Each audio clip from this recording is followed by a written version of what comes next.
Nga okay ra ba nga taguan ka og cellphone sa imong partner or sa imong bana or asawa kung lalaki man ka? Ako, dili. Dili, yun. Di ba? Kaya buti pa sabot na although privacy na niya, pero sa ngalan nga na karelasyon mong duha, so dapat na transparency nga ginatawag. Katry di ba? mo na. Para malikayan ba ang mga away-away, Nalabay ang selos kay. The more nga mag-ingana ka, magtago-tago ka, the more ang mga doubts ana. So kung doon na kay pagsalig, siyempre imo man siyang partner, saligan nimo siya. Kanino? Then kung wala po kay gitaguan, unsa man sa imong ikabalaka kung makita ng cellphone?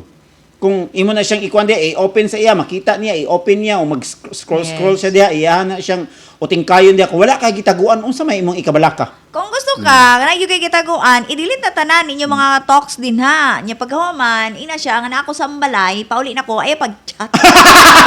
Gitagaan na gyud nimo ng idea. Tamo kayo, may mura ng away sa asawa. Pero ako yun, sa akong bayan pod personally, kanang yung anak man good, sa ako mga past, katong past nako, Past, yun ang relationship kay nag-mature naman ko ato. Oo. Never jud ko maguting kay pod hinuon sa iyang cellphone. Pero ang gusto lang gyud ako nga masayran nga walay password. Pero never jud ko ni utingkay sa iyahang cellphone kay lagi naamang kay pagsalig. So at least kahit papaano, di po nimo ma-blame imong kaugaling pag-abot sa panahon nga kung mag-cheat man siya kung sa iyang gibuhat, at least nahatag nimo ang imong pagsalig ngadto niya og di na siya kabasol.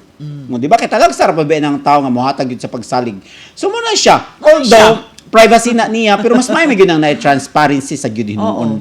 Naara na sa imong partner kung uting kayo niya og dili, ang importante gipakita nimo nga naa kay transparency. Pag muli ka sa Diba? balay, ina na imong kuan diha nga second part nimo din ha nga nato ko sa akong first part pagkahuman ay sige chat ha kaya pag na hulat lang nga ako una mo chat Di ka sakit po na mamoy mahibalaan nimo sa kayo. katapusan ba nga ging anak pod ka sakit po na sa imong part. Sumagay na lang mo.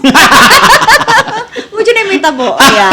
Ala, sige. Bahala na mo din ha. Basta importante. Basta kay mo to ako ang point of view. Magtarong mo. Basta magtarong lang mo.